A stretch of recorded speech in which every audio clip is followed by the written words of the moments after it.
Assalamu alaikum, brothers, and welcome to any non-Muslims in the audience.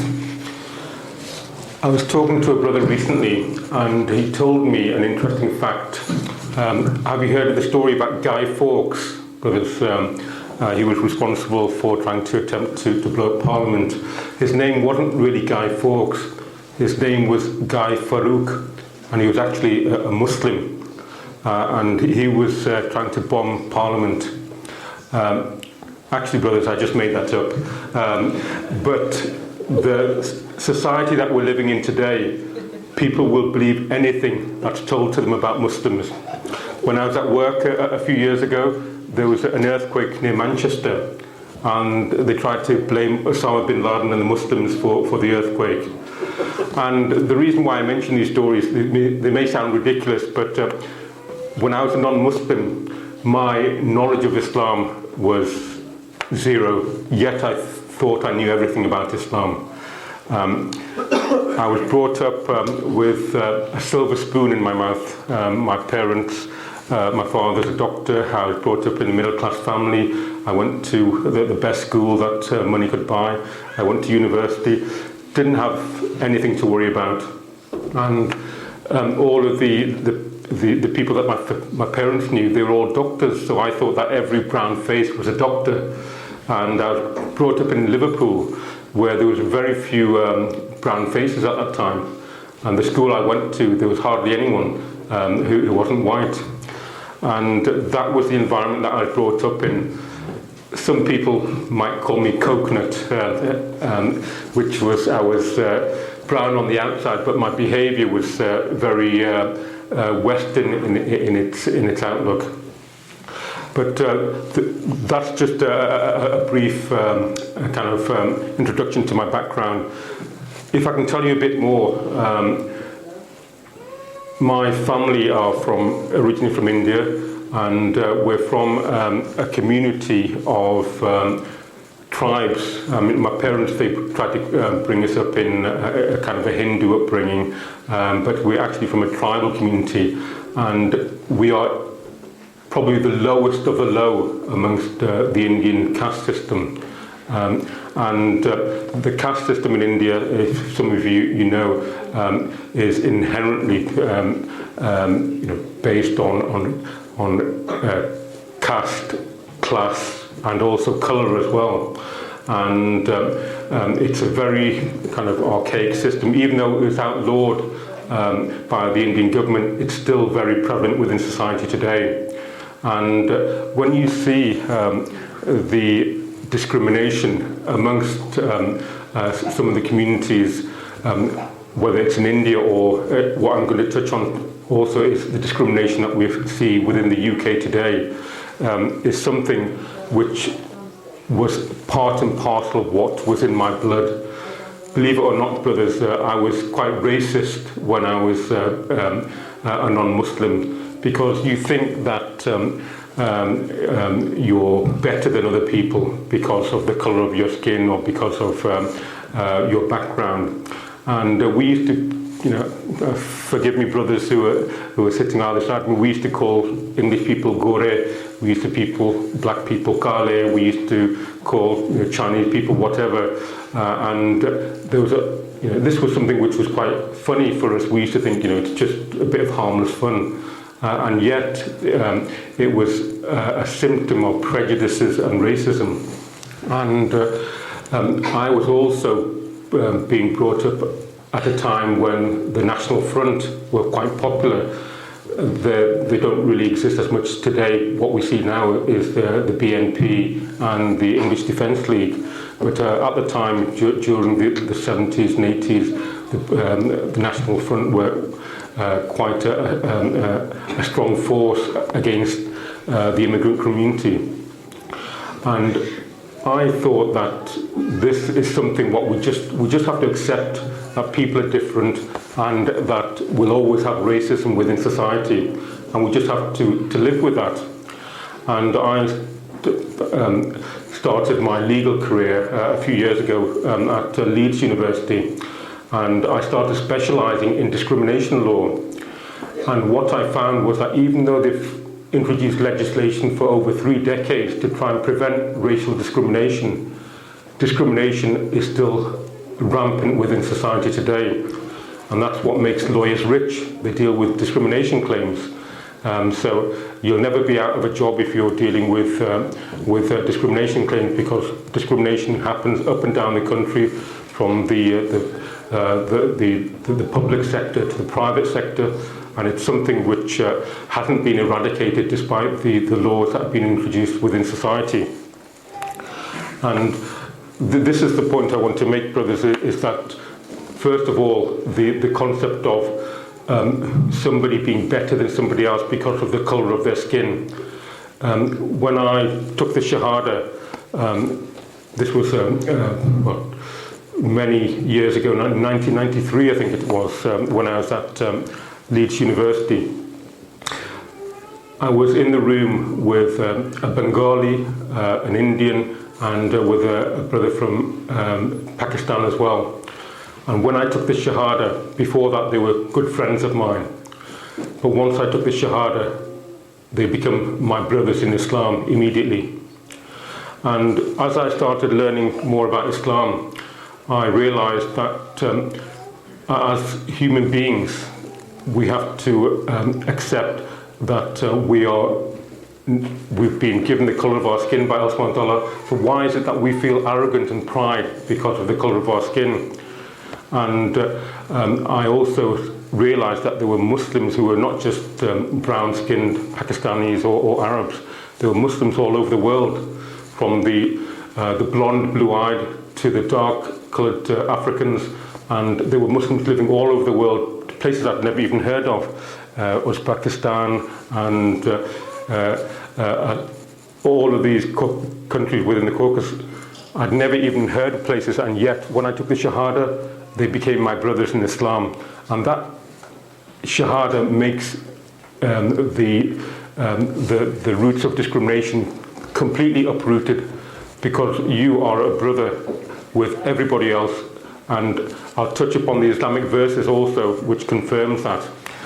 Because as Muslims, the only way that you get any superiority over anybody else is only through your taqwa.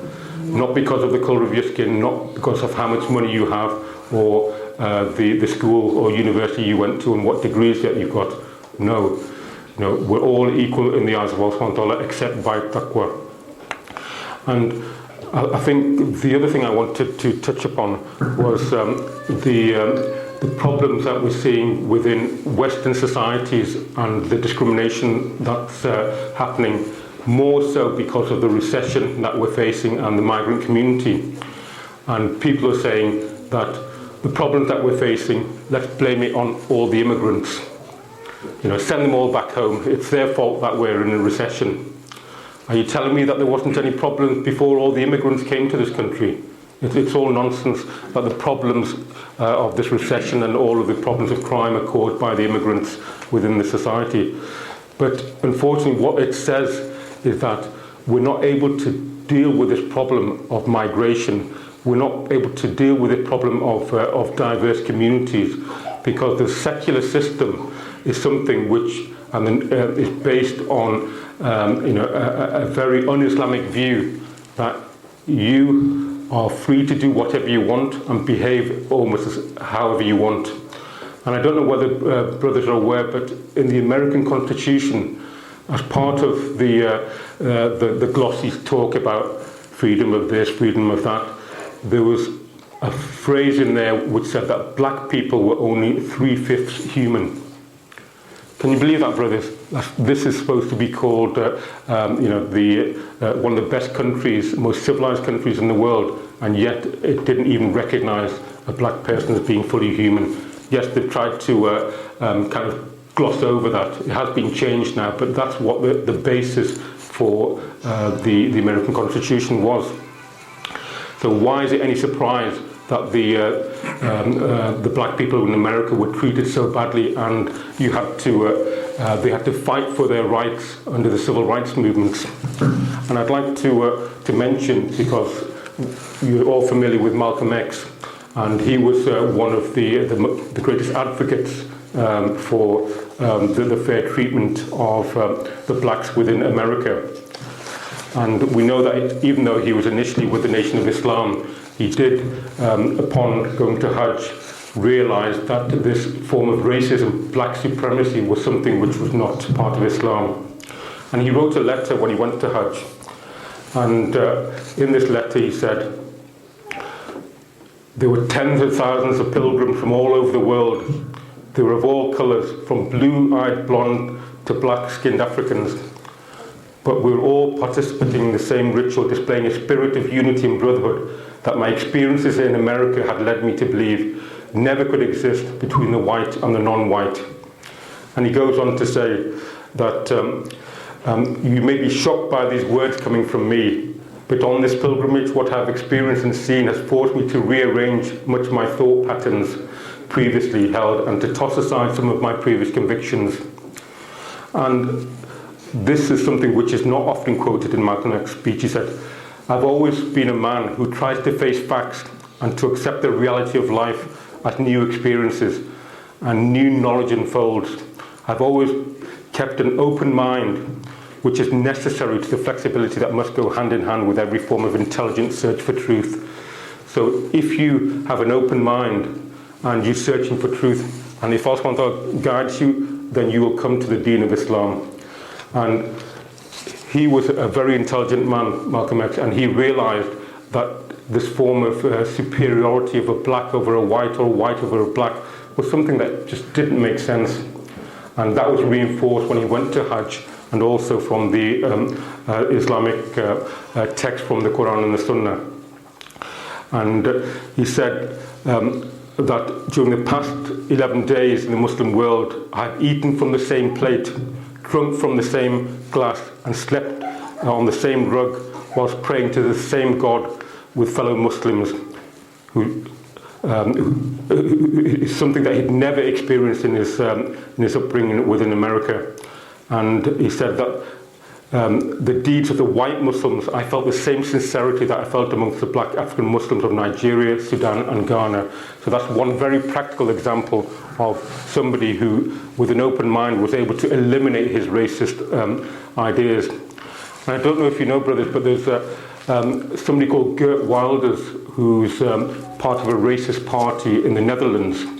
And one of the members of his party, he took the Shahada recently. So it's beautiful, how somebody who was a racist, when he comes to the Deen of Islam, he's able to eliminate that racism without having all of these laws introduced, the Race Relations Act and the Equality Act. These acts, people just try and pay lip service to them, but it doesn't really change them to accept a fellow of a different race as an equal in their eyes. So these are some of the things that Islam is able to address, and it's something that the scholars of Islam, so the scholars of the West also have recognised, and they have said that Toynbee was one of the classical scholars who said that it's only Islam that is able to eradicate racism within the European communities that we see. And if we see Europe now is crying out for some solutions, we see the rise of far-right groups within Europe, and all because, what? Because of the colour of your skin. And even though we live in a so-called civilized society, brothers, it's only that Islam, which you can see, has brought the brothers together. I never knew these brothers, but when I took the Shahada, they became my brothers in Islam. Simple, that's it. No questions asked about what's your background, where do you come from, am I better than you, etc., etc. The Shahada makes people equal in the eyes of Allah subhanahu wa ta'ala. And the other thing I wanted to address, brothers, is what is it within our own communities as well, is something that this racism and casteism and discrimination has unfortunately entered some of our communities as well. From where I come in Bolton, there's friction between Muslims from the Pakistani community and from the Gujarati community. There's the casteism within some of the communities as well. And are you a Mirpuri? Are you a Raja? Are you a Guji? Are you a Bangla? These things are alien to Islam. So it's very sad that when I came into Islam, I had, the beauty of Islam presented to me, yet with the practice of some of the Muslim communities, it fell short of that standard. And we see this on an international scale as well, brothers. Why is it that when the Rohingya Muslims from Burma were being persecuted by the authorities there, they came to the Bangladeshi border, and the Bangladeshi Muslims said, no, you're not Bangladeshi. You're not allowed any refuge within our country. This is a form of nationalism and racism because of the borders that have been set up by the colonialist countries, brothers. So we see that we have to return to the beauty of the purity of the Islamic text to try and understand why is it that we have racism within our societies and how we can address this. And if I can refer you now to the Islamic text which addresses, because we know that Islam has an answer for everything, brothers. And Allah subhanahu wa ta'ala says in the Holy Quran, in verse 13, Surah 49, O mankind, we have created you all from a single pair of male and female, and made you into nations and tribes so that you get to know one another. Verily, the noblest of you in the sight of God is the one who is most mindful of him. God is all-knowing, all-aware. And in the farewell khutbah of Muhammad Sallallahu Alaihi Wasallam, he addressed this again, highlighting the importance of equality amongst humanity. Muhammad Sallallahu Alaihi Wasallam said, O mankind, there is no superiority for an Arab man or woman over a non-Arab man or woman, or for a non-Arab man or woman over an Arab man or woman, or for a white man or woman over a black man or woman, or for a black man or woman over a white man or woman. All of you are descended from Adam, and Adam has been created from dust of the ground. So, very simple message, but a profound message as well, that there is no superiority based on the colour of your skin, and there is no hierarchy. So why is it that the societies that we're living in today are not able to take this very simple message? And I think that's the point I mentioned earlier, brothers. The example I gave you about Guy Fawkes. Do we really stop and question? Certainly as a non-Muslim, I didn't do as much thinking as I should have done. Even though I went to a very good school and I went to university, I really allowed society to do the thinking for me. The media has a very influential role in the way that we think. And I would invite the brothers in the audience that whenever we're thinking about our actions and our behaviour, because we have to ask ourselves, brothers, are we truly following the example of Muhammad Sallallahu Alaihi Wasallam when it comes to this issue of treating everybody equally? And we have to ask ourselves, are we protecting ourselves from the negative media which is trying to divide communities, so that some communities are told that yes, you're good, you're the ones who are moderate Muslims, and the other Muslims, no, they're a bit extreme, those Muslims, the ones who want to have a beard, the ones who want to practice their Islam as much as they can. And there's a tendency within colonialism to divide and rule. This is one of the oldest tricks in the book, brothers. And we have to be very conscious that when we're listening to the media, when we're reading what we see in the newspapers and seeing what we see in the news, are we viewing it with a critical eye, or are we accepting it without questioning? I saw some of the faces in the audience when I said about Guy Fawkes. I don't know whether any of you brothers actually believed what I was saying, but it's as simple as that, that if you don't question and start finding out for yourselves what's happening with the media, then you can be quite gullible in the way that I was many years ago when I used to hear about the stories of Islam. And I'd like to just finish off with an example of how I viewed Muhammad Sallallahu Alaihi Wasallam before I was a Muslim and how I view him now. And this was an example of one of the Sahaba. And he was somebody who was very angry, and somebody asked him, what is it, that's the matter with you? And this man said to him, "Oh Muhammad, by Allah, when I came to you, there was no one on the surface of the earth whom I hated more than you. But now when I leave you, and there's no one on the surface of the earth is more beloved to me than you." And this is, something which has really profoundly changed the way I view everything in my life, whether it's the treatment of people of a different skin, people of a different class, people of a different caste. These are things which have been eliminated by the few words of the Shahada. And I've just been handed a note, so I'm going to finish shortly now. But I'd just like to ask, a rhetorical question of the brothers within the audience about this concept of racism. Shaitan, he attacks us from the front and from the behind and from the sides, and we have to ask ourselves, but are we protecting ourselves from the whispers of Shaitan when it comes to any of these poisonous racist or caste tendencies that we have within our communities? We have to look in the mirror sometimes and ask ourselves, why is it that when we see brothers from the black community who want to get married to our daughters or our sisters, we have concerns about that? Do we look at them because of their colour of the skin, or do we look at them because of their taqwa, as we've been reminded by the criteria set by Islam?